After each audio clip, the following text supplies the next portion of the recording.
Well, good morning and welcome to Frankly Speaking here on WYDC TV Big Fox. I am your host, Frank Acom, and we are broadcasting live from the Hesselson studio here on Marcus Street in Corning. And I can't thank you enough for joining us because we have a very busy morning. Biden back in the, well, I guess headed for the White House. We've got the congressional hearing with the Secret Service. We've got Kamala Harris with enough pledged delegates to now be the nominee. So, we've got a lot to talk about this morning. And because the news has been so breaking as of late, I put off an interview that I will be playing later today with Terry McBride of McBride and the Ride country act. I'm sure you're familiar with them. That's a fun little interview. Not a very long one, but we're going to play that just because it's pre-recorded. It's only fair. You can't sit on an interview after booking it. So we've got a couple comments that came in after yesterday's program. First one is from a viewer who shared a screenshot from Facebook and asked the question, how do we stop Facebook from allowing posts like these? And it was very discouraging. That's not the right word. Very anti-Trump. Bad picture, false statements. It's very typical of Facebook. And that's why so often we've talked about people being in the kind of liberal bubble of Facebook where they see things like this and it works them up into a tizzy. So that's a fair question. I don't think there's any way to regulate it. I think Facebook and unfortunately social media is going to play a very important and oversized role in the election as it has the last few elections. But I'll continue with the comment. How can people not see how he, meaning Trump, turned the country around before, and he can do it again? Thank you very much. Another comment from a viewer. So I'm really trying to keep my composure, having just heard from our governor as she sings Kamala's praises and once again slanders Trump, the convicted felon. It's absolutely sickening. Yes, they're back with the convicted felon.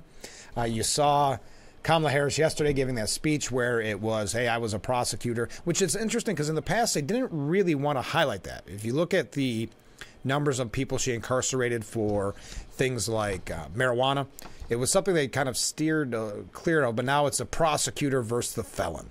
And that is going to be a major political talking point. So they've got their quote-unquote win again, which is they can go back to talking about convicted felon Trump. It was difficult for Biden to do so because of Hunter, not for Harris. So yes. Now, before we begin and talk about the news of the day, I thought you would find this interesting. I saw this stat, and maybe you've seen it as well. Do you realize this is the first presidential election without a Bush, Clinton, or Biden on the ballot since the year 1976. Let me read that again. This is the first presidential election without a Bush, Clinton, or Biden on the ballot since 1976. You know who the winner of that election was? Still with us? Jimmy Carter. I thought a very fascinating stat there. Okay. So Biden is scheduled for a White House return today after his COVID diagnosis and after he abandoned his re-election campaign. Biden is scheduled to leave his home in Delaware, where he has been recovering from COVID-19, in the afternoon and arrive at the executive mansion by 2:30 p.m., according to his schedule. The 81-year-old president was originally expected to leave the beach town, where he has been under quarantine, on Monday to hit the campaign trail, but he extended his stay after announcing that he was dropping out of the race. He says he's going to campaign wholeheartedly for Harris. Now, Biden has canceled 9 trips he had lined up for the next 2 weeks following his stunning announcement on Sunday. When someone used to put in their 2-week notice, I don't know if they call it this in other businesses, but in radio we used to call it, once they put that 2-week notice in, they're part-timing it. So is Biden perhaps part-timing it a little bit? Phoning it in? Senioritis? Is that what it was called in high school? He was expected to visit California, Denver, Houston, and Austin, but all those stops were suddenly wiped off the schedule after he stepped down from his re-election campaign. They started canceling stuff when he announced he wasn't seeking re-election, one source said.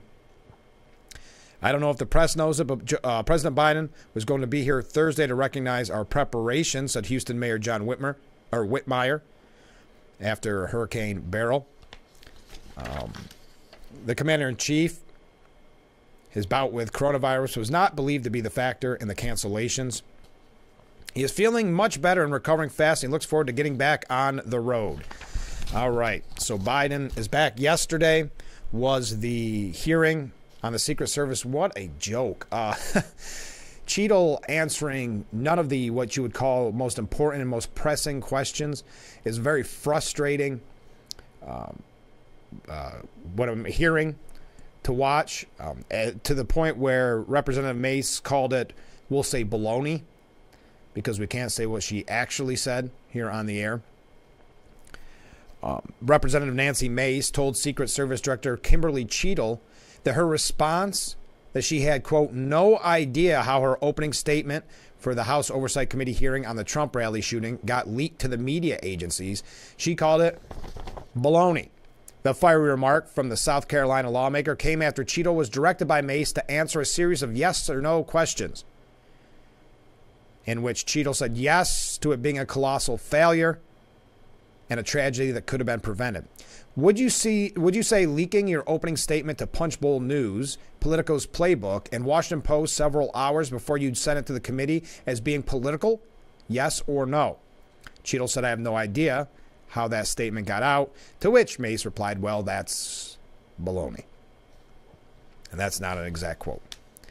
Mace started mentioning news articles published between 5 and 7 a.m., about 3 to 4 hours before she was set to attend the House Oversight Committee and before they received her statement, the House Oversight Committee. Mason asked Cheadle, have you provided all audio and video recording in your possession to the committee as we asked on July 15th? Yes or no? And that's when Cheadle said, I would have to get back to you. When Mace said, that is a no. You're full of baloney today. You're just completely dishonest. The one thing that's interesting about Cheadle, whatever you think about Secret Service Director Kimberly Cheadle, she has brought the parties together in calling for her resignation, which she has stated unequivocally she will not resign. Mace, just to continue with what Mace had to say, because she was worked up. You're being dishonest or lying. You're being dishonest here with this committee. These are important questions that the American people want answers to, and you're just dodging and talking around in generalities. And we had to subpoena you just to be here, and you don't even answer the questions. We have asked you repeatedly to answer our questions. This isn't hard. These are not hard questions. She then suggested that Cheadle is not taking any of this seriously, and it's almost like she's unafraid to get fired, which is the problem. She wouldn't answer our questions. These are very basic questions. So yes, it is bringing Washington and both parties together, calling for Cheadle's resignation. House Oversight Committee Chairman James Comer, of course a Republican from Kentucky, said, it is my firm belief, Director Cheadle, that you should resign. Representative Jamie Raskin, a Democrat from Maryland, the top Democrat on the panel, also called for her resignation, saying the Secret Service chief has, quote, lost the confidence of Congress at a very urgent and tender moment in the history of our country. And then there was a powerful line that you may have heard by now from Representative Mike Turner saying, Director Cheadle, because Donald Trump is alive, and thank God he is, you look incompetent. If Donald Trump had been killed, you would have looked culpable. And that's, I think, a very powerful statement and a very true statement. The difference in how she's being treated, obviously, because she does look incompetent. Comer and Raskin issued a bipartisan letter calling for Cheadle's resignation shortly after the hearing. We'll get to that in just a moment. Representative Tim Burkett from Tennessee called Cheadle a DEI horror story.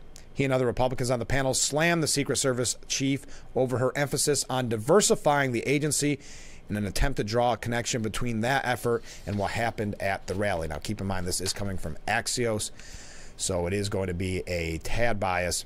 Not a tad bias, a lot bias. Now, Cheadle said in her opening statement that she accepted, quote, full responsibility. But again, she will not resign. So is that accepting full responsibility? Our mission is not political. It is literally a matter of life and death. And the tragic events on July 13 remind us of all of that. So this is going to get somewhat interesting. And I know we're going to talk about Biden. We're going to talk about Harris getting the delegates that she needs. I just wanted to start with this because I'm sure many of you watched closely as the Secret Service director was grilled by both parties. As I mentioned, the bipartisan letter. In the rare bipartisan letter, the leaders say, quote, "We call on you to resign as director as a first step to allowing new leadership to swiftly address this crisis and rebuild the trust of a truly concerned Congress and the American people." Congressman Langworthy we'll hear from when we come back. We'll do a couple quick takeaways. I'm not going to focus too much on the hearing, though if you would like to weigh in on it, please feel free at any time. What do you think about the Democrats rallying around Harris receiving the delegates that she needs for the nomination? All New York delegates, Democrat delegates, of course, gave their support to Harris. We're going to be talking about that in depth. Maybe if we have a chance, talk about who they're pointing at as a potential VP, who is being vetted already. We're also going to take a look, and I'm kind of surprised by this, as we talk about bipartisanship being so rare. Yeah, but not every. So many Democrats and Republicans calling for Cheeto to resign. There's an interesting piece from CNN saying, "Joe Biden, you let us down." And we're going to get to that as well. Some in the Democratic Party not happy with how this played out, kind of the coronation of Harris. I will say, going back to Bernie, though you could probably point out before Bernie, that was just the most glaring example. I would think if you were a Democrat at this point, you would be used to your party saying, "We don't really care about your vote. We don't really care about your opinion." The kind of fix is in, if you will, with who the power brokers want to be in there. So I would think you would almost be accepting of it. So if you're acting outraged, I would just point back to, well, no, let me not word it that way. If you are a Democrat, if you were a Biden supporter, or you are a Harris supporter, do you feel this system worked for you as a Democrat voter? Do you feel, first of all, maybe you donated and they threw away all that money at first trying to save Biden, even though the writing was on the wall that he would be resigning. Then you see how the system was already in place for Harris to be there, that you didn't really get a say in who your nominee is. Sure, the VP is always a heartbeat away from the president. I get that. But still, with plenty of time, Michael Bloomberg, of all people, saying there's still time to pick a candidate. Some people saying Harris maybe not the best candidate to pick. So would that upset you? Does that upset you? That, again, it seems as if the Democrats have signaled, and when I say the Democrats, kind of the kingmakers in the Democrat Party, have signaled yet again that they aren't really concerned or really don't have faith in their own voters. So we'll talk about that and much more. We're just getting started, and by just getting started, I'm already running late. That's the kind of morning we're going to have, so stay with us. As you can see, the roof cam seems to be on the blink this morning. We're working on it. Thanks for joining us on the program. Comment from a viewer. Resignation is too easy for these political activists like Cheeto. How about firing her? Taking any government pension away and a few years in prison. Yeah, there seems to be in scenarios like this a slap on the wrist, if anything. I would agree. Now, Congressman Nick Langworthy, our congressman, weighed in on this yesterday, saying, U.S. Secret Service Director Kimberly Cheeto must be held accountable for the unacceptable failure to keep President Trump and rallygoers safe on July 13th. In our oversight hearing today, she did nothing but dodge questions and deflect blame. Corey Comprador is dead because of this failure of the Secret Service. The American people deserve transparency and competence from their leaders, especially those tasked with the critical responsibility of protecting our nation's highest office. She must be fired now. So very much in line with what that viewer had to say, must be fired now. Even AOC is upset with what's going on, that the 60-day timeline for the release of the Trump shooting report is just not acceptable. The idea that a report will be finalized in 60 days, let alone prior to any actionable decision that would be made, is simply not acceptable. It has been 10 days since an assassination attempt on a former president. There needs to be answers. That's AOC, isn't it? Yeah, I guess she's bringing the parties together. It is amazing to me how, when you think about it, it's been 10 days, well, 11 probably now, the news cycle this last month has been just fascinating. The takeaways from CNN is that Cheadle admits the colossal failure but will not resign. There's kind of this entitlement, and it's very much in government. It's very much when Trump talks about the deep state and the swamp, there's this entitlement of the bureaucracy, these normally nameless, faceless bureaucrats. But she has that sense of entitlement as that government employee that she will not resign. I will remain on and be responsible to the agency, to this committee, to the former president, and to the American people, she said. I think I'm the best person to lead the Secret Service at this time. Very similar. Did you get kind of that weird feeling, kind of what Biden was saying before he actually resigned? I think I'm the best one that can beat Trump. She thinks she's the best one to run the Secret Service. Now, she also said that no resources were withheld from the Trump rally. For the event in Butler, there was no requests that were denied. And that's when Jim Jordan said, well, maybe they got tired of asking. Because if you look at the history, the Trump campaign asking for more Secret Service and denied in the past. Also, how was Trump allowed on stage was the question. Before Trump took the stage, the Secret Service had been notified between 2 and 5 times. And that's a big difference. But that's what we're, quote, 2 to 5 times, that there was a suspicious person in the area. She said the agency was still looking into the apparent communication breakdown, which led to Trump going on stage, even amid those reports of a suspicious person. And his rally goers saw Crooks with a gun in the immediate moments before the shots rang out. I have to assume that they did not know that there was a threat when they brought the president out on stage. That's what Cheadle said. You have to assume, okay? Some calling for her to be charged with perjury because of her statements on the time frame. Democrats, though, use this opportunity to pivot to gun control, which should be no surprise. Mr. Comparator, President Trump, and other rally attendees wounded in Butler are now members of a club no one wants to belong to. The thousands of people who have fallen victim to mass shootings, Raskin said. Yes, not really a surprise. It actually took a little bit longer than I even thought it was going to take to start calling for gun control by Democrats. And finally, Cheadle defends staff after smears target female agents. Asked by a Republican member about her efforts to change the makeup of the Secret Service because there was, quote, too high a percentage are men, Cheadle said she hires only the best and brightest. I am hiring the best qualified candidates that put in an application that want to work for our great organization. She admits that they failed. Now you have Democrats and Republicans calling for Cheadle to resign, though she is standing strong and saying that she will not. Greg Stube from Florida says he plans to introduce articles of impeachment against her.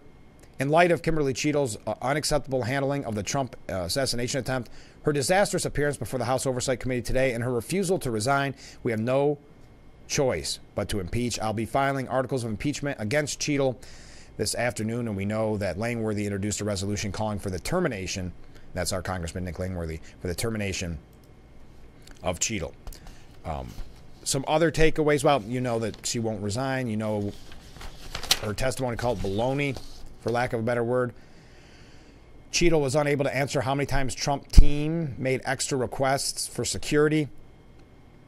And Cheadle tells House Oversight Committee she called Trump after the shooting to apologize. We're going to tell you about that in a moment because Donald Trump explained what that call looked like. What other takeaways do we have? I don't get this. Cheadle accepts blame for assassination attempt failure. Wouldn't accepting that blame also lead to your resignation? Lawmakers pressed on her excuse that it was a sloped roof, so therefore unsafe for Secret Service to go to the roof. I should have been more clear in my answer, she said, when I spoke about where we placed personnel in that interview. What I could tell you is that there was a plan in place to provide overwatch, and we are still looking into responsibilities and who are going to provide overwatch. Why was Trump allowed on stage? I mentioned that. Lawmakers are frustrated by her lack of answers. Yes, there are plenty of takeaways from that mess.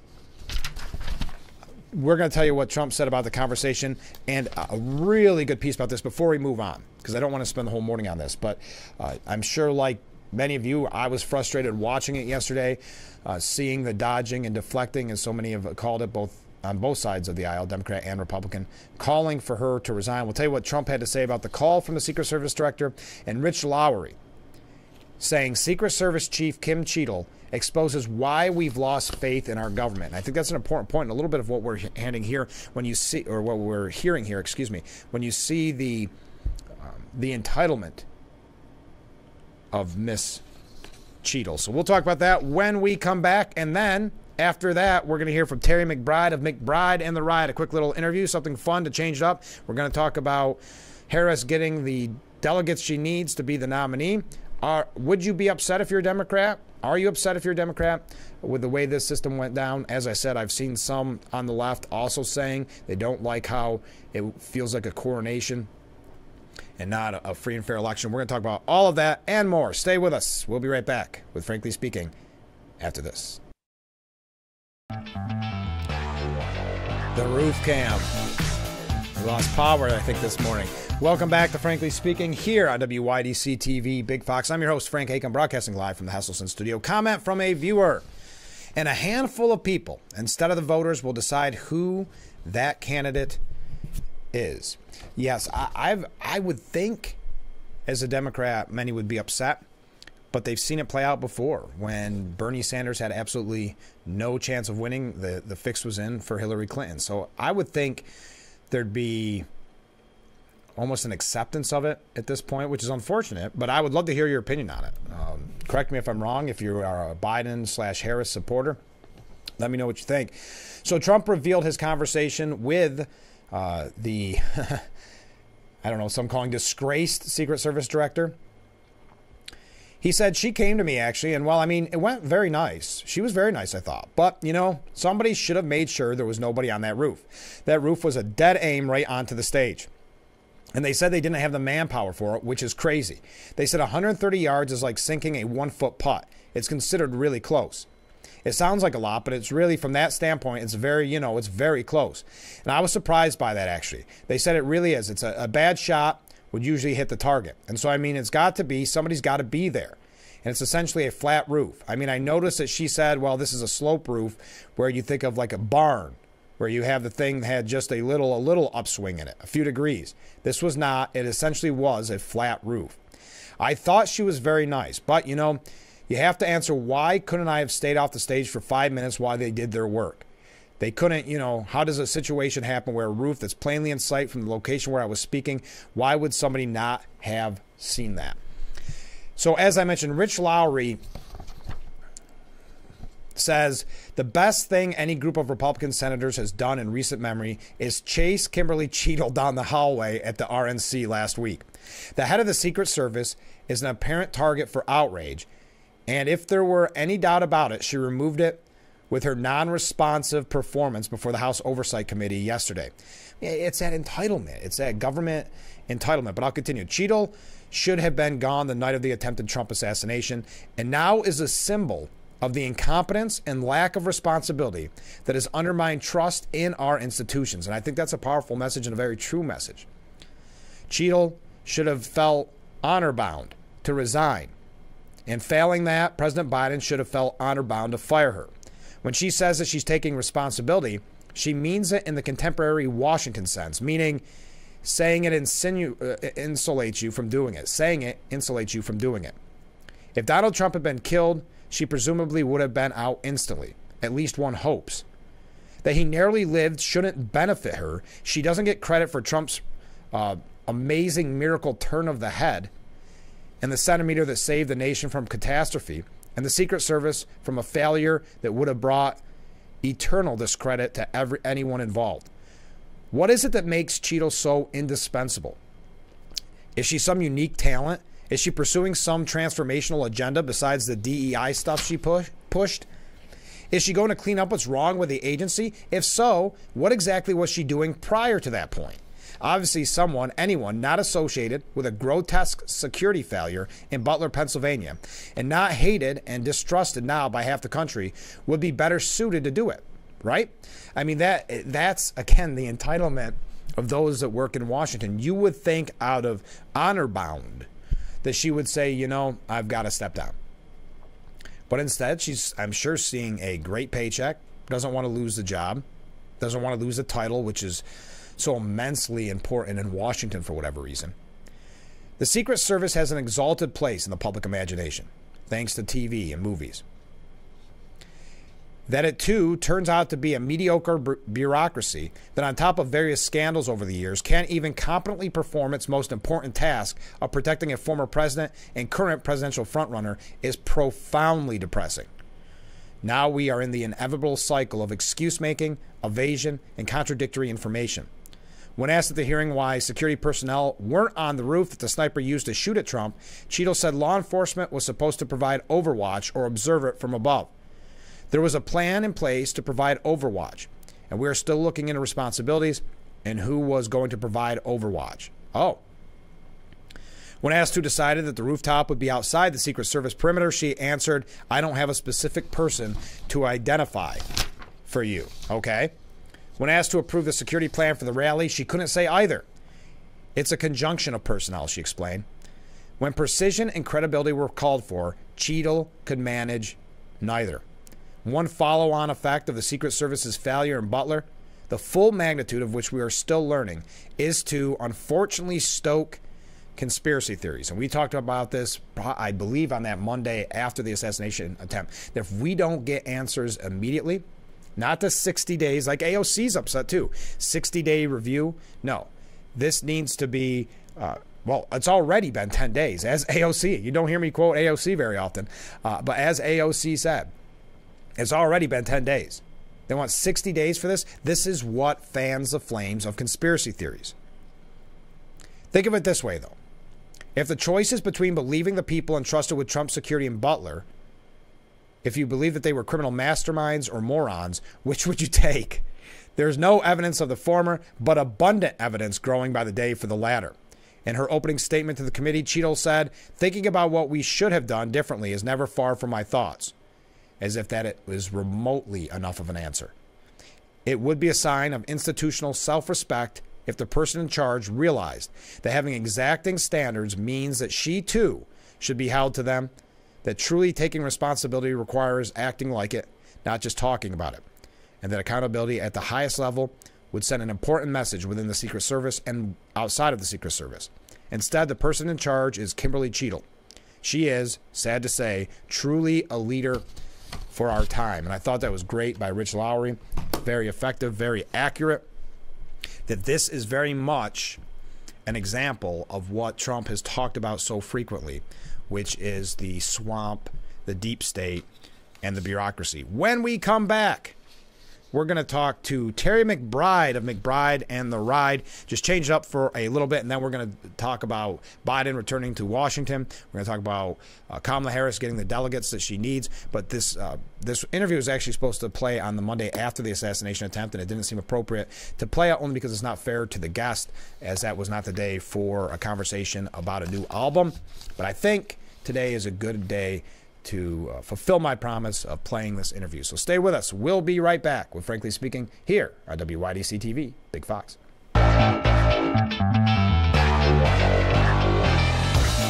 Welcome back to Frankly Speaking here on WYDC TV, Big Fox. We are being joined on the program this morning by Terry McBride of McBride and the Ride. Hey, thanks so much for being on the show. Frank, thanks for having me on, man. Good to talk to you. Busy day. Busy day. Yeah, So it's a busy day. So talk about, and first of all, congratulations on the 35th anniversary of McBride and the Ride. Tell us about the upcoming EP in the fall and why you decided your first release would be Amarillo Sky.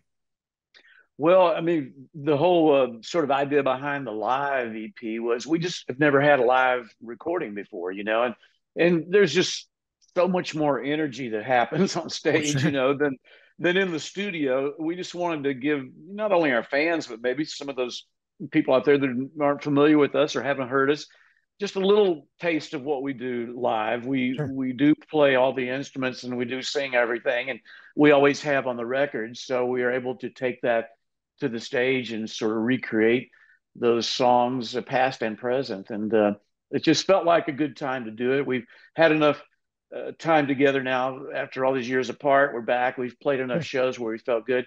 We did back-to-back shows out in Scottsdale. We recorded both nights, had a great little packed house out there. So we felt this is a good opportunity. We're sifting through those tunes, and a couple of them really sounded good. So that got us on our way. So I was going to ask, how did you pick the songs that made the cut? It was by hearing the performance, or you knew which songs you wanted ahead of time? Well, it's a little of both, Okay. Frank. It's we had an idea of some of the songs we thought we wanted, and then a couple of them it just they weren't all there. You know, either we flubbed an intro or there's Sure. we did have a couple nights to choose from, which did help us. You know, in case one night was better than the other, and we did go back and forth on a couple of those. But it was a mixed bag of that. You know, which performances really just sort of rose Sure. to the top, and the crowd, all of that was kind of important to us. So, and with an EP, I think we have like six sides that we'll end up using. But so, yeah, we're excited about it. What was there anything specific about the Handlebar J in Scottsdale, Arizona, or it just happened to be a back to back and it worked out better for you? Well, it's kind of all of that again. It's like Ray, our partner, Ray Herndon, his family, they've owned that venue for over Oh, 50 years. okay. So it's we know that club well, and we know we could have a good crowd there. And but we didn't know we were going to work on a live EP. We just happened to record in multi-track that night. So we had all these Oh, wow. files and all this music. We went, wow. And we were thinking about what do we want to do next? And then Ray said, man, these tracks turned out pretty cool. Some of this live stuff is really good. Sure. And as we started listening, we went, well, this could be a nice little project for us, Yeah. you know? Now, what is it? You've all had successful careers outside of McBride and the Ride. What brought you all back together? What draws you back to the band?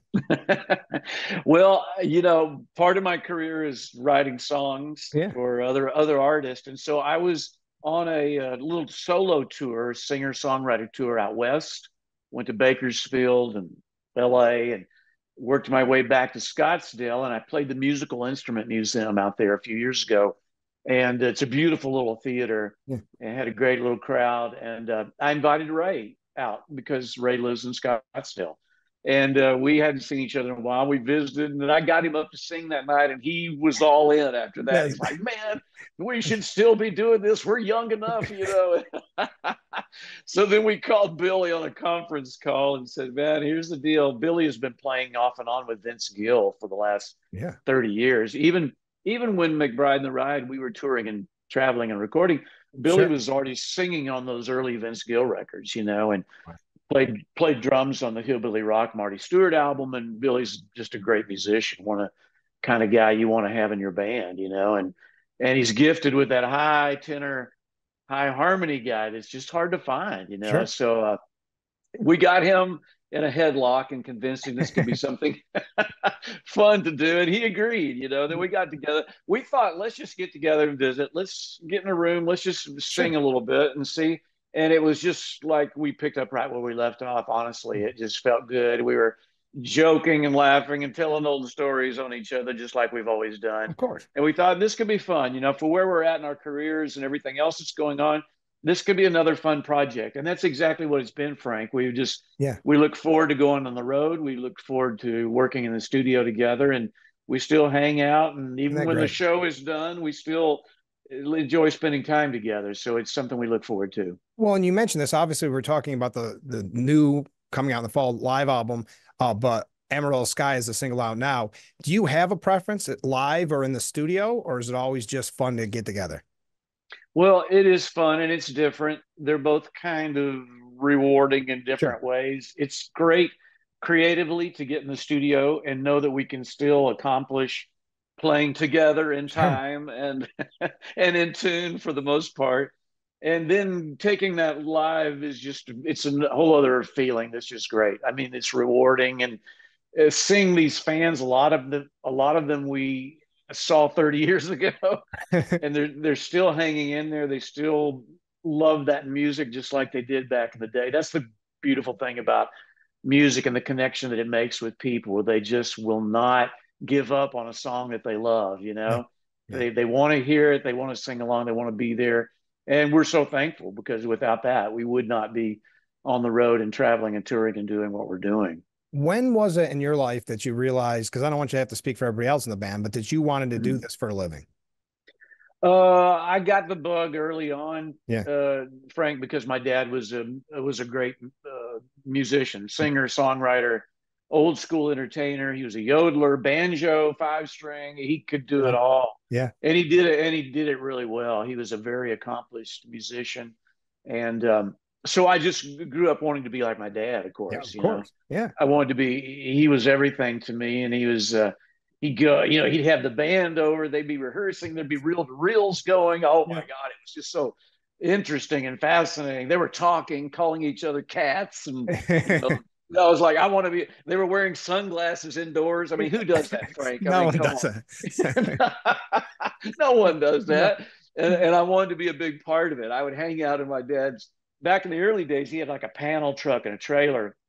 And I would literally get in that trailer and just hang out. And they had a clothes rod where all their tuxedos and things would hang.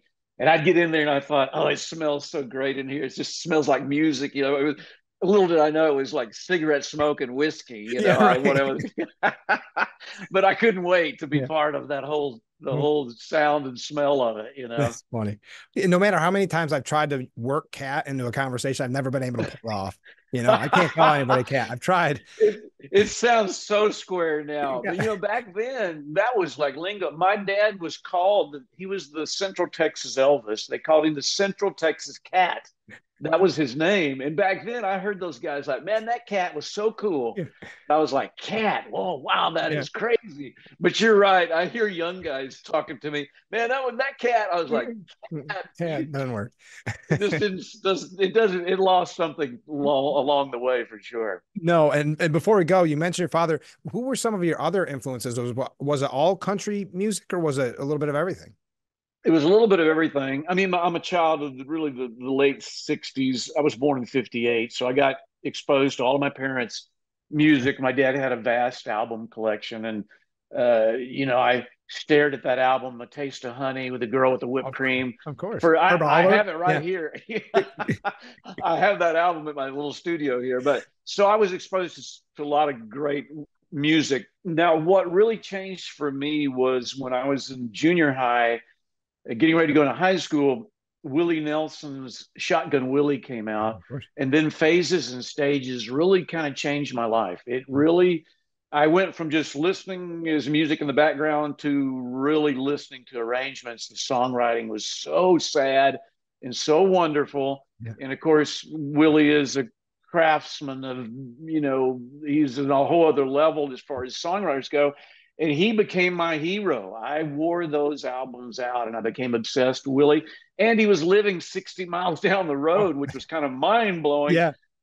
In high school, I could get in my Chevelle, drive to Austin, see Willie at Austin at the Armadillo World headquarters, Wow. and be back in school the next day. You know, I Wow. mean, here was a guy that didn't even couldn't even be real, but Yeah. yet he was. You know, and so it was so it made such an impression on me, and the list goes on long just for Austin, like Jerry Jeff Walker, Guy Clark, Rusty Weir, Doug Somm, Gary Peanut. You know, all those guys were just performing constantly down there, and I could see them at any given time. They were, you know, masterful. They were wonderful songwriters, storytellers, and I just got hooked. That outlaw thing sucked me right in. You know, Yeah. I mean, Viva Terlingua in high school, the band I was in high school, we played almost every song in Texas. Those songs were hits. You know, they were just, it was a culture down there, the thing that was happening. And I was fortunate to just kind of get, you know, immersed in it because I loved it so much. That's amazing. We're talking about, of course, McBride and the Ride, Amarillo Sky, the single out now and the album coming out in the fall. Thanks so much for doing this. Before we go, where should people go to find out more information?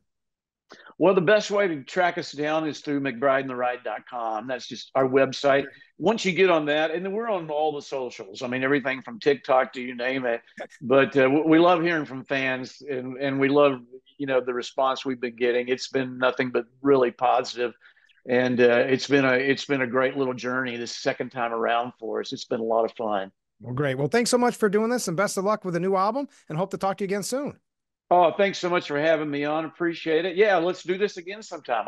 You know where to find me. Sounds good. And we are back with Frankly Speaking. Thank you to Terry McBride. I thought that was a fun interview. I appreciate him taking the time to tell us about the new album of McBride and the Ride. A couple of comments during our interview.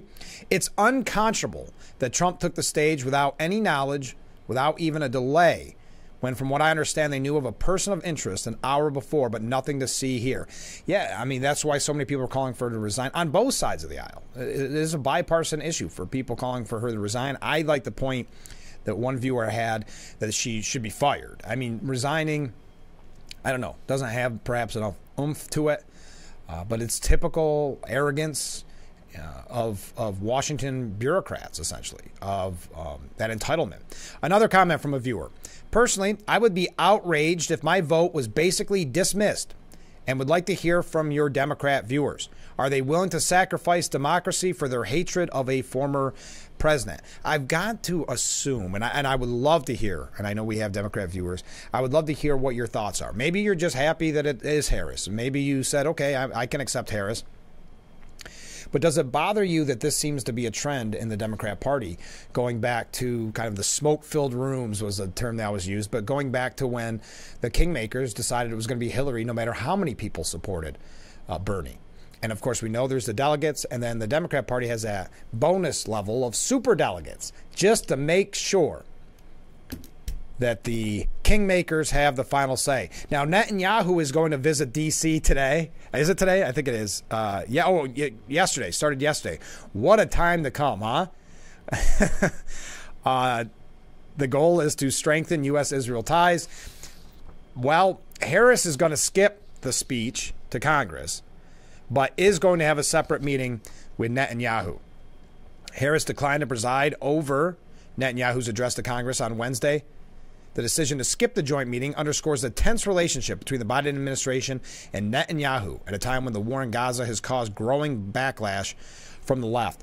Isn't it amazing to think of this news cycle and how news cycles work, that it's been so intense, obviously, one major story after another, that so very little has been said about the war with Israel and Hamas. So I'm going to ask this question before we go to another break, because I did run a little long. When we're going to talk about Biden, we're going to talk about all this, but I think A.G. Gankarski from the New York Post raises an interesting point. Could Usha Vance, I hope I'm saying that right, I've heard it enough times, but it doesn't stick with me. Could Usha Vance be Team Trump's X Factor? That, of course, J.D. Vance's wife. Could she be the X Factor, something extra for the campaign? I'm going to pose that question for you. I thought she did a great job at the convention. So, and I think we even said at the time, I know I did in private, but I believe I said it right here on the air, that she's going to be an important part and have an important role in this campaign. And at least that's my hope. But I can't imagine elsewise. So we may talk about that a little bit later on, but wanted to pose that question to you.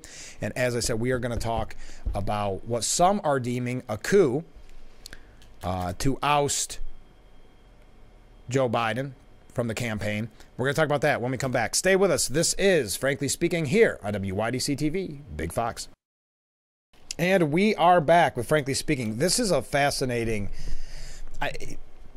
a look behind the scenes of what some are calling the palace coup behind Biden. And some of this may come as a surprise to you, some may not. But operatives at the very highest level, as being reported by the Post here, of the Democrat Party threatened Joe Biden with forcibly removing him from office unless he stepped down. The well-orchestrated palace coup to stop the faltering president seeking re-election has been in place for weeks. Now you say weeks. Yes, they're even saying, even though Biden fought this every step of the way, causing a paranoia at the White House, they said, is a term that the source used, anger, frustration from Biden. But get this, part of the elaborate strategy to remove Biden from the race, as he announced in a shock letter posted on Sunday, part of this elaborate strategy was actually allowing him to debate Donald Trump last month on TV. I think many of us wondered why the sources around him, the people around him, knowing what kind of decline he was in, why would they ever allow him to debate? That was a question we asked the very next day after the debate, that you're around someone for what, a week and a half, preparing him for the debate. They had to see what was ultimately going to be the end result. So why would that be allowed? Well, according to this source interviewed by the New York Post, and the source is someone close to the family, that was a part of this elaborate strategy to show to the Democrats, we can't let this guy be our nominee. Wow. How would this make you feel if you are a Democrat that voted for Joe Biden? The debate was a setup to convince Democrats that he shouldn't run for president, the source said on Monday. As calls for him to bow out mounted, Biden insisted he would continue. But party bigwigs, the big names, threatened to invoke the 25th Amendment to the U.S. Constitution. Now, the White House and representatives for the Democratic National Committee have refused to comment on this. Some holdouts have still yet to endorse Harris as Biden's successor, despite less than a month until the convention and only 4 months until Election Day. We're going to talk about that in just a moment. Most notable among those is former President Barack Obama. We will be navigating uncharted waters in the day ahead, Obama said. Now, they're kind of making excuses for Obama on not endorsing Harris, saying that he wanted to make the initial days about Biden and not about what he had to say. We may get to that. Following the debate, first son Hunter Biden suddenly became more involved in his father's day-to-day business. As we know, Hunter felt that Joe Biden was being set up. He was very concerned about his father. These people, these officials, were not on Joe's side. I think that's crystal clear when you realize that somebody approved or encouraged him to do that debate. Democrat Party insiders have also known for at least 2 years how Biden was in decline, said the source. When I saw him a couple of years ago, it was frightening. He was just repeating slogans and had no idea who I was. So threatening to oust him using the 25th Amendment if he did not step down from the campaign, that the debate, according to the source, that this debate was a setup of this elaborate plan to get him to leave. Trump and J.D. Vance both accused the Democrats of leading a coup against Biden. And they're calling for the use of the 25th Amendment, that if he is not capable of running, then he is not, therefore not capable of executing the job for President of the United States of America, effectively executing the job of the President of the United States of America. So we're going to talk a lot more about this. I would love to hear your thoughts, especially if you're one of the Democrat viewers that watch this program. I appreciate you being a part of the show. Does this upset you that it feels like you don't really have a voice in what was ultimately decided? Or are you happy with it? Because maybe you don't have a problem with Harris, or you're just glad that Biden's not there. Would love to hear from you. But hour number one in the books, moving fast. Thank you to Terry McBride for being our guest. We've got 1 hour left together, and in that hour, we have a lot to cover. So do not go anywhere, and get your waves in, get your comments in at that number on the bottom of your screen. We'll be right back with hour number two of Frankly Speaking here on WYDC TV. Big Fox, stay with us. Oh, I'm going to do the intro. Hold on. There we go. Welcome back to Frankly Speaking, hour number two. Yes, we're having a little technical difficulty with the roof cam. We are in the works of fixing that. A couple comments from viewers. If you are just joining us, this is Frankly Speaking. We're broadcasting live from the Hesselson studio on Marcus Street in Corning. We're talking about what some are calling the coup against President Biden to make sure that he did not run for re-election. Comments from viewers.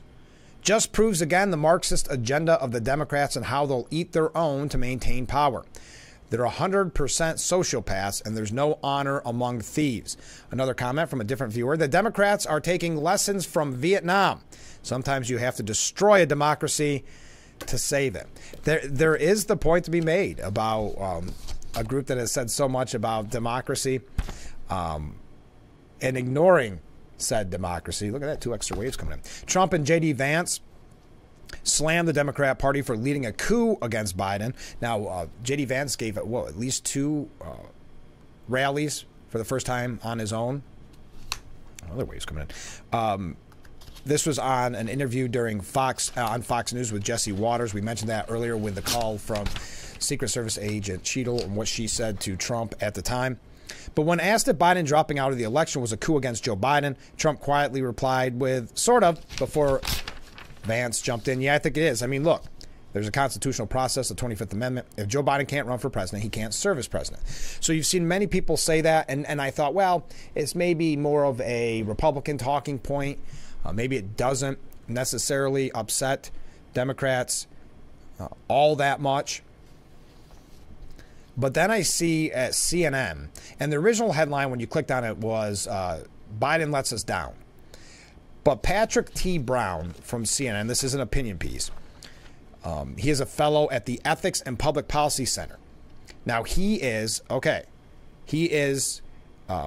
Republican. on paper on CNN. I don't know anything about Patrick Brown, but I just know as a rule, the Republicans at CNN are not necessarily full-throated Republicans. Again, that's not me not knowing much about Patrick T. Brown, but it was right at the front page, and I thought it was interesting. That said, Biden let us down. And it says, Democrats quick to criticize Trump for deceiving the public need to look in the mirror. Biden deserves the same respect any former president gets for having served our nation. But the widespread praise he is receiving for his decision not to run for election should be tempered by the way his administration handled his all too evident decline. It had become clear that last month's debate performance was not a one-off.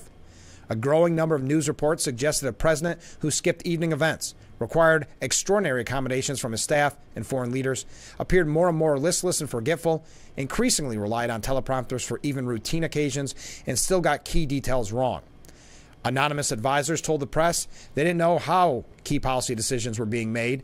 The White House had to correct the record on the nature of the doctor's visits by the president. And yet, until an earlier than usual late June debate, the American public largely didn't know about this. Yes, the media, the White House, those around him had been covering this up. And that's one thing I think you've got to keep in mind as we see the coverage of Harris taking over the reins. And this, and there's a piece on it that we may get to in a moment. But the praising of Joe Biden, as the same people praising him were the people that were stabbing him in the back at the time. But you've got to remember they continue to lie to you about his health. No matter how many times Republicans said there's definitely something here, there's red flags here. They would call you conspiracy theorists. They would call you tinfoil hatter, that they were nothing but cheap fakes. And I don't want to go into all of this. But just the fact that this was at the front, on the front page of CNN was shocking to me. The lion's share of the blame falls on White House staff, who seem to think they could brazen their way past questions about the president's acuity, but there's enough to go around. I think you've got to focus on the media on this as well. Few mainstream media stories discussed Biden's worsening cognitive abilities in great depth prior to the debate. Yes, it was something that was ignored. One of the rare major investigations of the rumors of the president's increasingly frequent verbal slips and mental blocks came from the Wall Street Journal a few weeks before the debate and was promptly shot down, not just by Democrats, but by other outlets. In retrospect, the report barely scratched the surface of what had been reported since the debate, meant the problem could no longer be denied. And he goes back and looks at the history of what Biden was saying, but at the time when public opinion polling shows decreasing confidence in any number of institutions, from the police to Congress, from the courts to churches, from the media to big business, the White House was attempting to pull a shell game with voters in an election year. Their strategy was to give us a glimpse of the president here, some teleprompter addresses there, and certain no events scheduled after dinner. It was a selfish choice. Democrats can be grateful to the president for giving them a fighting chance for the party to hold on to the White House. But it is not true, as Colorado Senator Michael Bennet posted to social media Sunday afternoon, that, quote, "We owe President Biden a debt of gratitude that we may never be able to repay." The president deserves credit for making his ultimate decision. But the fact it took a debate blowout to reveal his inability to execute the duties of his office should leave Americans furious that so many enablers were determined to cover it up. That at the end of the day, it only mattered that they thought they had a chance at the White House. It was all about maintaining control of that power. It was never, well, let's face it, it was never about his mental health. It was about his electability. He would still be in there today if the poll numbers showed that he could defeat Donald Trump. Now, David Hersani, to the point of so many viewers this morning, said defenders of democracy staged a cover-up and a coup. Now, also, one other thing, and I mentioned this at the bottom of the hour, I'm just asking your opinion. Do you think J.D. Vance's wife, Usha Vance, is kind of the Trump X factor, that she's going to play a major and important role in that campaign? I tend to believe that. Also, if you are a Democrat, does this upset you how this is all going down? Some calling it a coronation, some calling it a coup, that now Kamala Harris looks to be the nominee. Of course, they have not officially voted on it. That's going to come in early August. But enough delegates have pledged their support to Harris that she is the de facto nominee without you having voted for her. Now, you did vote, I know, for her as VP, which is always a heartbeat away from the president. But was that who you would have made as your ultimate decision? Would it have been Harris if you had a say? If Biden would have dropped out earlier if the media and the White House hadn't covered up his mental decline and he got out when it may have been easier to pick a candidate. Would Harris have been your choice, or are you just fine with how this is all playing out? Because it's all about, at the end of the day, getting Trump. But back to what David Hersani said. Democrats love to brag about how they are defenders of democracy, which is odd because 2024 will be the first presidential contest in modern history featuring a nominee who wasn't chosen by voters. Kamala Harris did not get a single vote in the primaries. And the same cabal that propped up Joe Biden, that hid his ailments, that put the nation in this position, that used him to push hard left policies that bypass the electorate, now promises that Harris is the very best person for the job. Yes, because at the end of the day, you did not vote, just like I or any of us did not vote for Trump Vance or Biden Harris. You voted for Biden, or you voted for Trump. So she did not receive, that's an important note to make and one that we brought up, but she did not receive a single vote in the primaries. Now, you may say, well, I voted for Biden knowing that Harris was going to be the VP, but you had no way of really knowing that, though we all assumed it. I just think that's an important point to be made. But why would anybody believe them, Hersani says. Al Sharpton contends that Kamala's candidacy is a grassroots movement, which is laughable. She has never displayed impressive political instincts. There is and has never been any organic movement championing Kamala Harris. Now her base is Democrat Party elites. Recall that Kamala couldn't even make it to the Iowa caucuses in the 2020 Democratic Party primaries as her campaign went broke, and it never really took off. I mean, she had that one debate performance where she called her now boss a bigot, and that was her big shining moment, but she never got one vote. She never made it to Iowa. And what has Kamala done as vice president? I cannot think of one accomplishment, said Hersani. Democrats are now forced to create a fake primary that approximates a legitimate process so they can argue Kamala's ascension is democratic. And the same people that didn't want her to be president, that didn't vote for her, that when her campaign crumbled, now have to fake, and we've already seen the articles, I'm sure you have as well, fake this glowing praise. Donnie Deutsch from MSNBC saying he's falling in love with Kamala. She's doing such a great job. If this were a normal open contest, Kamala would likely have faced a half dozen accomplished governors and almost surely lost. But remember, the Democrats could not have the optics of that happening. That's one thing that would not stand. So they couldn't have that. There were so many moving pieces here.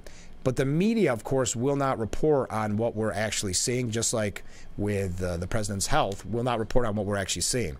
So this backroom nomination creates a lot of questions. For instance, will Kamala really be running the country, or do we have another Biden on our hands?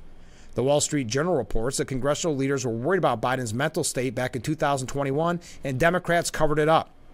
One person who knew the president was unable to perform even the most rudimentary tasks, incidentally, was none other than Kamala Harris. She knew what was happening behind the scenes, and she was one that chose to cover it up as well. If Harris was a patriot, she would have done something about it, said something about it. If Biden was a patriot, as so many Democrats now contend, he would have gotten out of the race months ago and allowed a credible candidate to emerge. But the president didn't step aside. He was bullied out of the race, as we just learned. Only then did Democrat elites begin applying massive pressure to leave the campaign after that debate performance. Especially when you talk about the donors. That is a major part of all of this. Democrats love to scaremonger about the corrosive power of money in politics. Have big donors ever had a greater say in picking a major party's nominee than what happened on Sunday? When the donors said there's no more money, the money's drying up, it's not there for Biden because we don't believe in him, boy, that's when the changes started coming. So for those in the party that say there's too much money in politics, and this is an important point that Hersani makes, have big donors ever had a greater say in picking a major party's nominee? Now, none of this is exactly new. Recall that the entire left-wing establishment, including the media, let Biden campaign from his home in 2020 to help him beat socialist Bernie Sanders. And I would even go back to before that, when the fix was in that Hillary was going to get it no matter what, no matter how well Bernie did, as Bernie had rallies comparable to the size of Trump. And Hillary, even with all the celebrity surrounding her, having low turnout rallies, did not matter, because it all boils back down to the kingmakers, the same elites that hid Biden's decline from you, that eventually called for Biden to leave.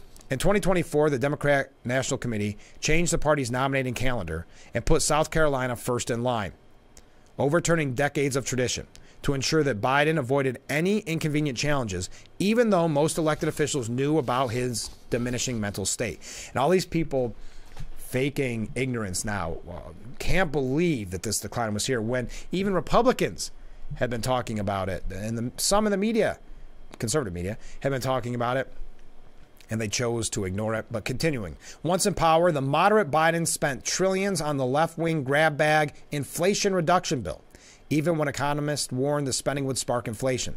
Biden rolled back numerous border enforcement measures, despite being warned the country would be flooded by illegal immigrants.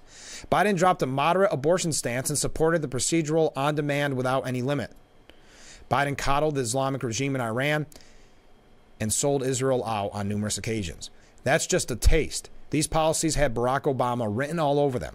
Now Kamala owes the same people, not voters, her political future. Think of that important point. Kamala owes these same people, meaning the party elites. She owes them for putting her there, not the voters. Like Biden, Kamala will be a useful proxy for those who propped up her campaign or her candidacy and perhaps her presidency. Maybe Democrats have no other choice, but please don't tell me this is democracy. David Hersani is a senior editor at The Federalist. Let's take a short break. Just getting started on hour number 2, so stay with us. This is Frankly Speaking.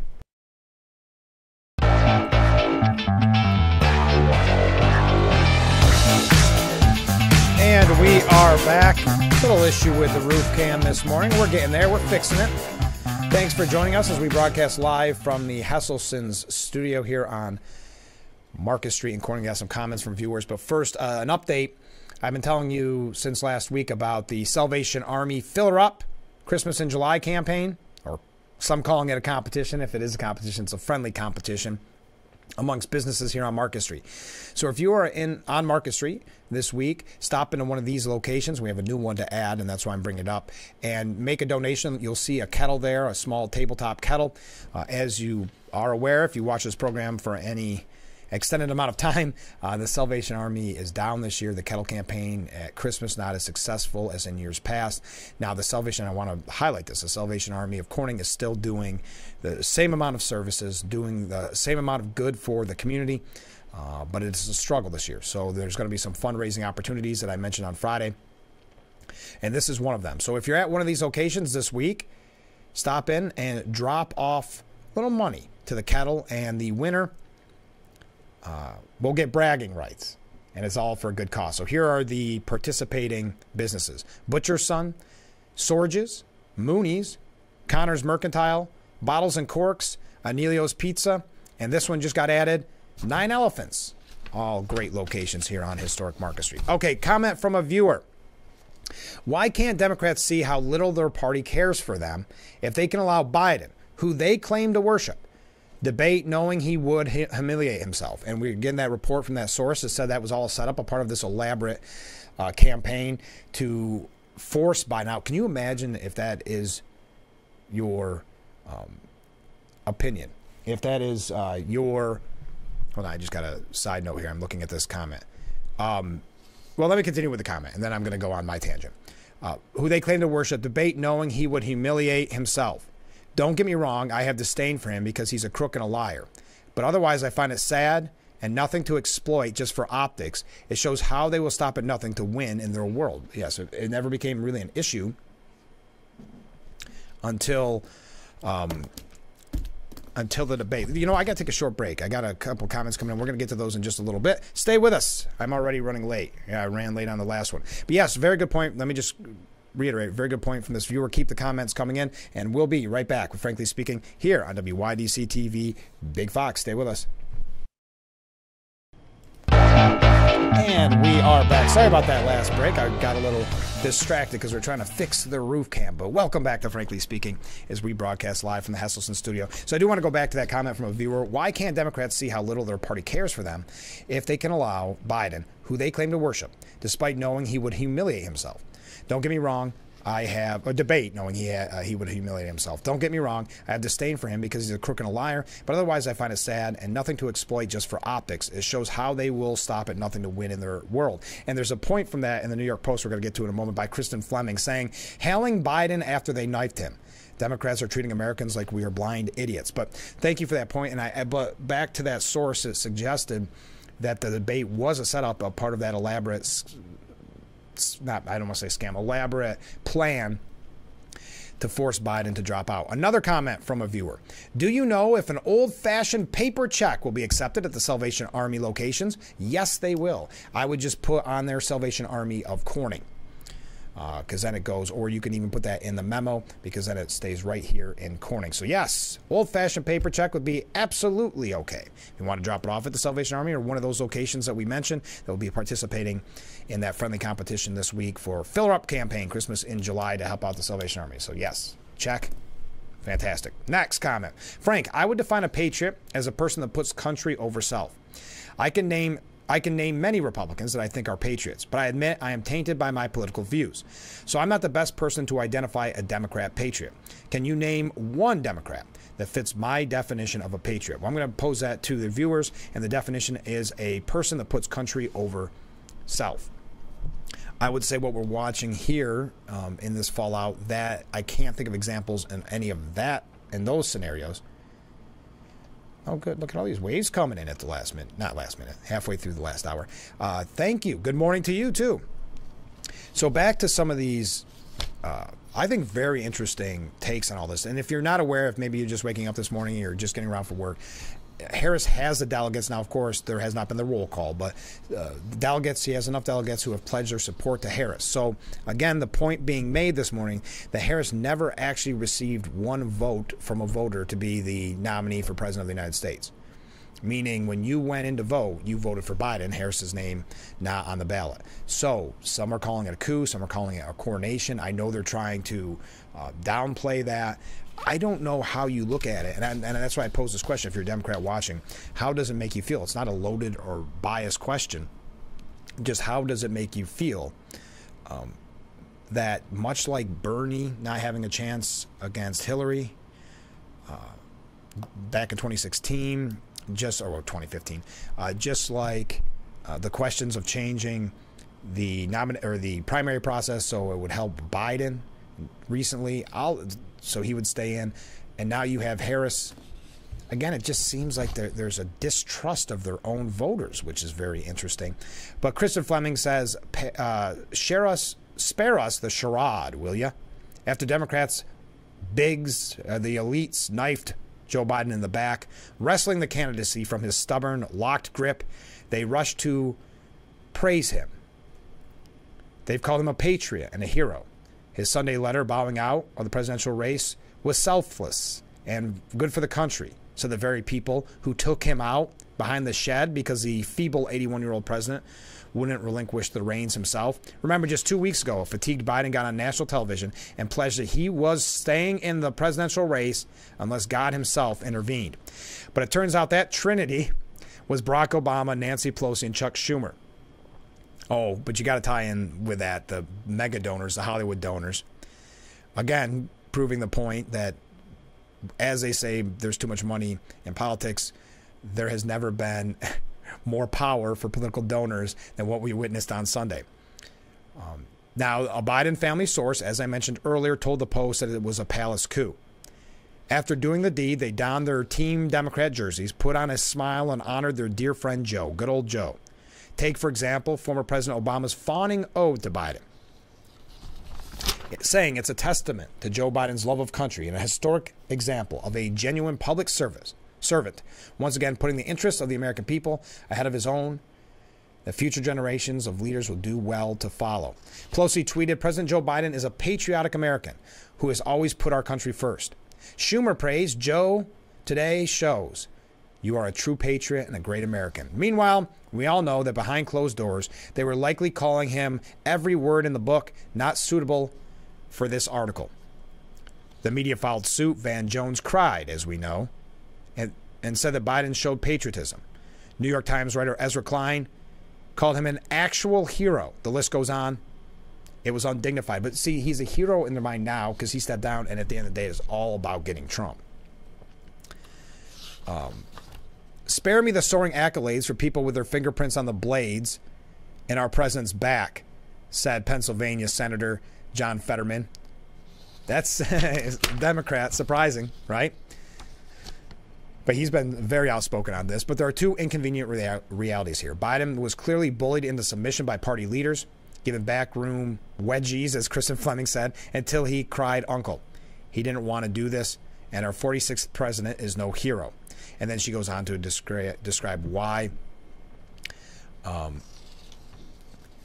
But no one is fooled. The country is already weary from months of being lied to by many in the media, the administration, and don't forget Harris herself, who assured us after Biden's disastrous debate that he was in fighting form.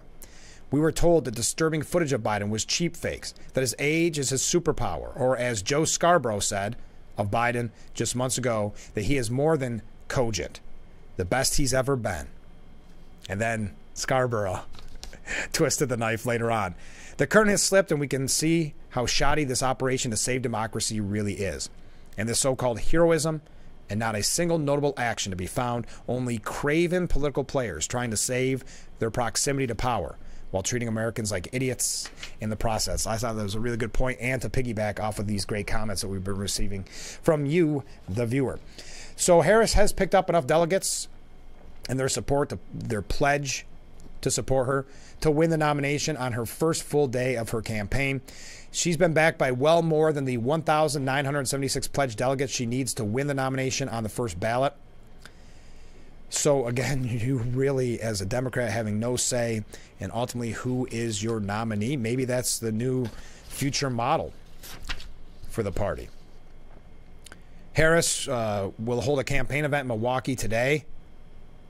She got her claim to be the party's standard bearer role with an electric speech Monday. Here we go. As she visited the campaign headquarters in Delaware, that's where she went after and attacked Trump. And the line is going to be, if you didn't join us in the 6 o'clock hour, as you already know, that she's a prosecutor and he's a felon. They can go back to using that convicted felon line. That might have been one of the reasons why the long nights really started coming for Joe even faster than expected, because they didn't like that with Hunter. It took away their use of convicted felon, which was the ultimate goal in the lawfare that we've talked so much about. Here's a couple comments from viewers.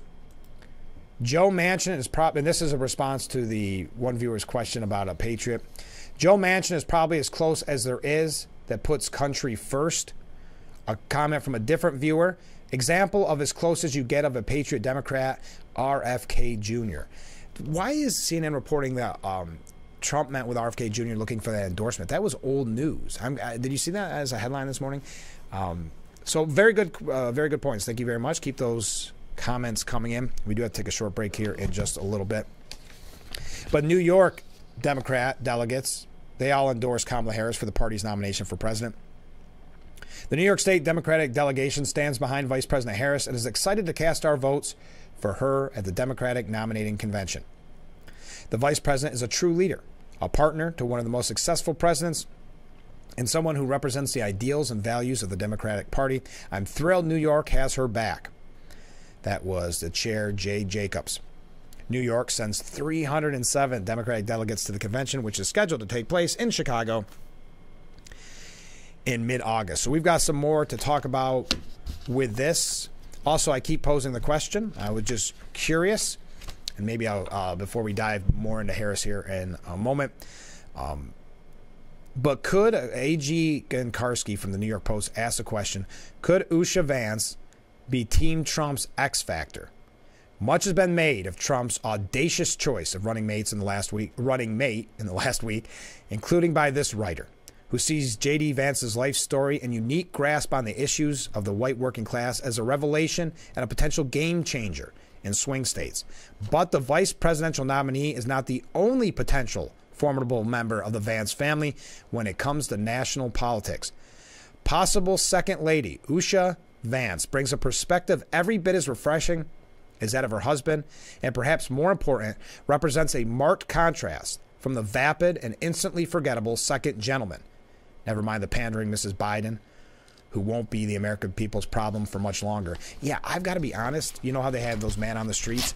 I'm not sure if I could point out second gentleman. I don't really think I could. That's gonna. I'm sure we will as the campaign moves on. Doug Emhoff has been imposed on the nation for, that's his name, if you weren't familiar, by the way. Doug Emhoff has been imposed on the nation for half a decade now, with live microphones in his face at dozens of events as he functions as a political adjunct and surrogate for the Biden-Harris campaign. And all that time, he's yet to say anything remotely memorable, much less anything responsive to how normal people live. Usha Vance, she is in a position to represent marked change, particularly if the Trump campaign gives her platforms to speak her mind and deviate from the stifling scripts of the sort that plague the spouses of the current president and vice president. At the first Trump-Vance rally, the vice presidential candidate delivered remarks that put him on the attack against Kamala Harris, but also projected humility and a "I can't believe I'm here" aura. Yet the most interesting line J.D. Vance delivered wasn't about Harris being a government employee for decades, nor was it about his mama. It was an offhand remark about Usha. My wife is not a very political person. She thinks the whole thing's corrupt, and she's probably right about that, the vice president hopeful said, deviating from the script to offer real candor. Not a very political person is a marked contrast to Emhoff, who has dropped his mask to deliver rote Democrat talking points. Look at the guy that he picked, an extremist and an opportunist. This is Emhoff talking about Vance. This is a guy who wants no exceptions to all abortion, not even for incest or rape. That's J.D. Vance. So we already know what it was like the first time. He didn't care about us. Terrible economy, incompetence, COVID-19 insurrection, and now you've got Project 2025. That's their platform, he said in Arizona over the weekend. Usha Vance doesn't need to follow either path.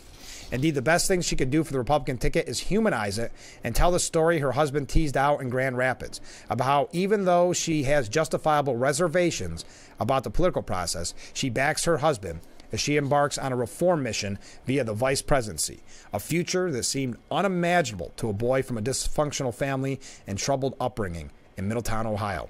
Politics is an inherently corrupt business, as we've seen even more so recently, and many who enter the game intend to clean it up and end up enmeshed in the compromise. Usha Vance is someone who can show it doesn't have to be that way, and that it isn't that way for her husband. But it all comes down to whether the potential second lady and the Trump campaign recognize the potency of that message. There are indications they might. She gave that great speech at the RNC. The Trump-Vance campaign needs more of her, and so does American politics. So here's some advice. Let Usha be Usha. It's a winning strategy and potentially a transformative one in a presidential race thrown into flux when Joe Biden decided to stand down. There you go. Waves coming in. We got to take a short break. Stay with us. What do you think about Usha? After watching her on the RNC, we're going to talk more about Harris when we come back. So stay with us. This is Frankly Speaking here on WYDC TV. Big Fox.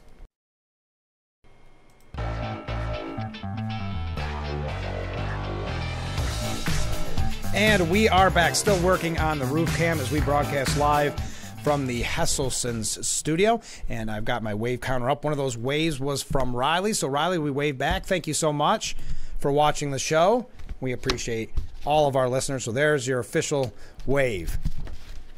Keep those waves coming in, by the way. Harris gets a dream start, but the task ahead is monumental, says Stephen Collinson. It's been interesting to see CNN's coverage throughout this process. Is that a dream start? I mean, yeah, I guess you're running for president of the United States without really needing to be hassled by getting any votes.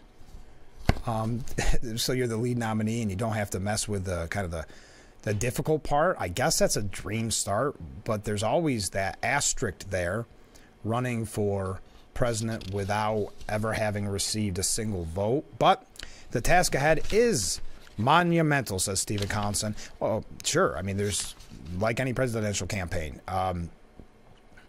Trump co-campaign managers Susie Wiles and Chris LaCivita cast her as the co-pilot of some of Biden's most erroneous failures. And you've also got to point to the fact that she was and is, as far as I'm aware, the border czar. She was in charge. It was interesting at the time because I remember talking about it. It was if she was made border czar, And it's, you know, especially in today's working climate, ever since COVID, where it seemed like people sometimes, if they don't want to do something, they just ignore it and hope that the boss doesn't pay attention. It's kind of what that kind of seemed to be the case with Harris, whereas, hey, you're the border czar, take care of this. This is going to be a major issue.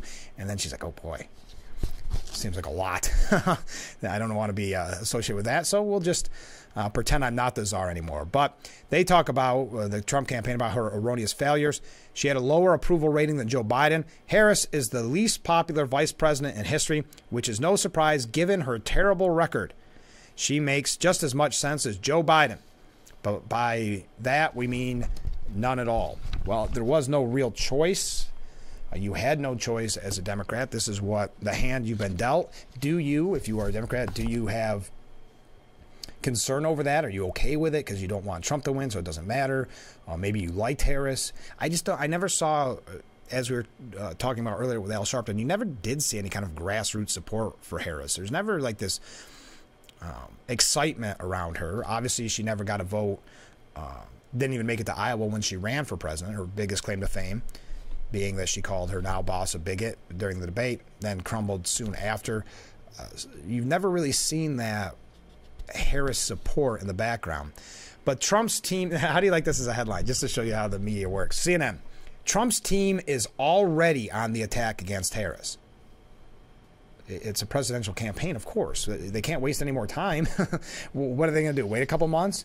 Get their talking points together? Now with Biden announcing he won't run for re-election, the seeds of that work are already on display. Within hours of Biden dropping out of the race and endorsing his vice president on Sunday, Trump's campaign managers had released a blistering statement tying Harris to the administration's policies. Meanwhile, an aligned super PAC has reserved airtime in a handful of swing states to try to define Harris to impressionable voters as someone who enabled a clearly diminished Biden. Well, how else could you label it? As it's got to be enabling. She knew. She's the second person. She's the vice president. She had to know about this decline and did nothing about it, said nothing about it. Is that going to play out in this race? It should, especially if you're a Democrat and you say, I don't really like Harris all that much. And then you think, well, she knew about this. We could have saved this trouble if she would have said something earlier. We could have actually had a campaign where we picked who we believe to be the best candidate. You never had a say, once Biden dropped out, of who you thought was the best candidate. Am I running this late? Okay. And Cruz, Senator Ted Cruz, sends out a warning, and I think it's important for Republicans to hear this message. He said, Republicans, I worry, vastly underestimate Kamala Harris. They don't think very highly of her. They don't think she's terribly bright. When you or I bring up Kamala Harris's name in Republican circles, people laugh. It's immediately a punchline, Cruz said. I think people are underestimating what billions of dollars of free media, of the entire corrupt corporate media complex, pitching her as a combination of Mother Teresa, Oprah, and Gandhi. He raises a good point because here on out, we mentioned it on Sunday, and it's already, or well, we mentioned it here on Monday, but we recognized it on Sunday, that the media was going to fawn all over her, that she is now the greatest VP. It's all so predictable. Continuing this important message from Ted Cruz to Republicans, I still think Trump wins in November, but this is not a layup. It is not a given. If you're a Democrat, what makes you nervous is chaos. And this much chaos 100 days out is scary. But you know what? Even more scary is going to an election where you're almost certain to lose, which is where Biden was. Yeah, and I know a lot of Republicans sent their discouragement saying, they wanted it to be Biden. This is a whole new race, and with only 4 months to create this campaign, to create this race. Will there be debates? I have not heard about that. I don't know, maybe you have. Will there be still that 1 September debate? I mean, I would hope the rules change a little bit. Will there be, and do you believe what that source had to say to the New York Post that first debate being that early? And a lot of people speculated on this early on, saying this exact same thing, but a source close to the Biden family saying that this was a part of this elaborate plan to get Biden out. Having that debate early, knowing that he would not be able to perform properly, that it was a setup. Do you agree with that as well? But Ted Cruz saying don't take Kamala lightly. Don't underestimate her. There's going to be so much free media from the corrupt corporate media complex pitching her as a combination of Mother Teresa, Oprah, and Gandhi. Good point from Senator Ted Cruz. Stay with us. We'll be right back with Frankly Speaking here on WYDC TV, Big Fox. And we are back with Frankly Speaking here on WYDC TV, Big Fox, broadcasting live from the Hesselson studio right here on historic Marcus Street in Corning. Thank you for joining us. Going back to Ted Cruz's point, how the media is fawning over Harris now after not really being what I would consider the most. I mean, they supported her because she's a Democrat, but I don't recall any real fawning pieces over her. Donnie Deutsch on MSNBC said, wow, you know, there was a twinkle in her eye. There was a kick in her step that, you know, when you're vice president, you know, you're not loose. You can't, there's somebody above you, somebody you don't want to overshadow them. So this was quite the coming out. I got chills when she said, Donald Trump, I know your type. That was like, wow, she's going to prosecute this case. And you know, this is going to, she only mentioned the abortion issue once. That wasn't a big part of the speech, but this is going to be. I said this on the show before, women are going to save this country. We have a choice between an assault on women, assault on their bodies and their freedoms, and the first female president. And I think women are going to drive the ship. And I was blown away. I was like, I kind of fell in love with her. I thought she was smart, engaging. She's funny, feisty, twinkle in your eye, punch you in the gut. I mean, everything you kind of want. I just thought it was great opening act. If you ever needed another look inside the media and how they operate, they get their talking points and they are ready to hit the ground running. Here's another question. Would it be concerning if the first president of the United States, if it was the first woman president of the United States, also happened to be elected without going through the primary process? Does that put a kind of a negative historic asterisk by it? I think that's a fair question. Joe Scarborough, also doing his job of touting Harris, compared Harris to Rocky Balboa. Forgetting, of course, that Rocky lost in the first movie to Apollo Creed. Spoiler alert, should have warned you. Scarborough, who, by the way, remember, I never heard anything more about that. Remember when his show was yanked off the air on MSNBC on that Monday morning after the assassination attempt, and then he went on the next day kind of complaining and whining about it? There hasn't been a lot more about that. But he dug into his misguided analogy to the 1976 Oscar-winning film Rocky. Trump was used to going against Biden, right? What have they done? They switched it up. It'll be a southpaw now. Rocky is a southpaw. For children scared this morning, go back and see Rocky, Scarborough said. Yes, please, go back and see Rocky. Obviously, as you know, again, spoiler alert, Rocky in the first movie, though put up a good fight, ultimately lost to Apollo Creed. Michael Moore has urged, we're going to have to start moving fast. Michael Moore has urged Biden to resign the presidency to help Kamala. Now, I know many people on the conservative side have said, well, if he's not fit to run for president, is he fit to be president? But Michael Moore says drop out because it could be good for Kamala Harris. May I ask you, Mr. President, for one more brave and bold action? Kamala Harris will be in a much stronger position to win if she can run as the president of the United States, as the incumbent president. This will give the country a chance to see her in action as the most powerful person in the world. He also offered a word of advice to Kamala: pick Michigan Governor Gretchen Whitmer as a running mate, making it an all-female ticket. Oh, comments coming in, waves coming in right here at the last minute. Let's take a break. Oh, Michael Bloomberg, who, talk about a politically expedient person. Remember, he ran for governor as a Republican, or mayor of New York City as a Republican after Giuliani because he thought he could win. Did. Then independent, then Democrat. Democrats now have a chance for a fresh start. And while some elected leaders and party officials make their endorsement, there are still more than 4 weeks before the party's more than 4,000 delegates convene in Chicago. That is more than enough time for the party to make or take the pulse of voters, especially in battleground states, to determine who is best positioned to win in November and lead the country over the next 4 years. We don't need a resolution right away, but we do need to get it right. The decision is too important to rush because the election is too important to lose. It sounds like he's not fully convinced, but I don't think he has a choice, as those delegates have pledged their support to Harris. Now, nothing is official. That's going to happen at the convention, but it's tough to overcome that for another candidate to get involved.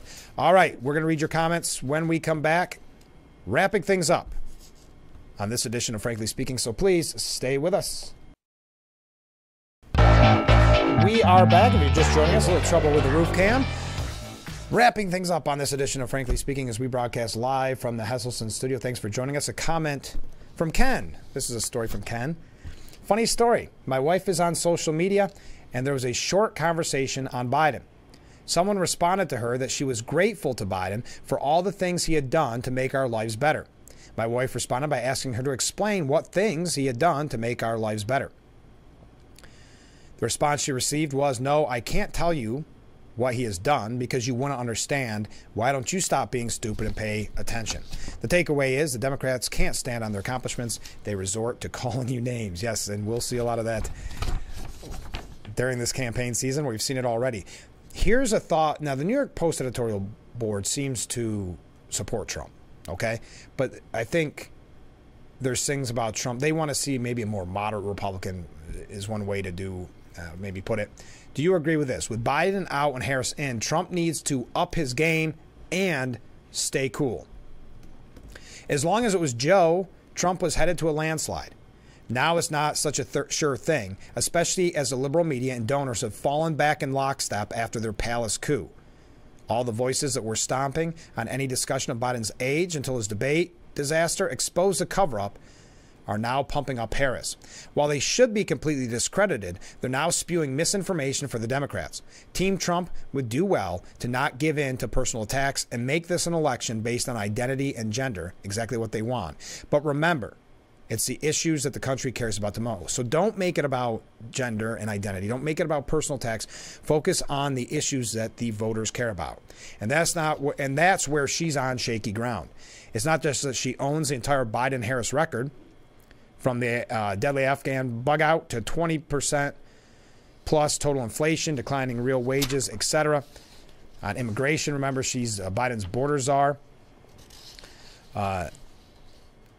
Yes, she is also weird with the cackling and the, quote, what can be unburdened by what has been, blather, and so on. But voters will see that for themselves. And the rest of the campaign and independent media can and will point it out.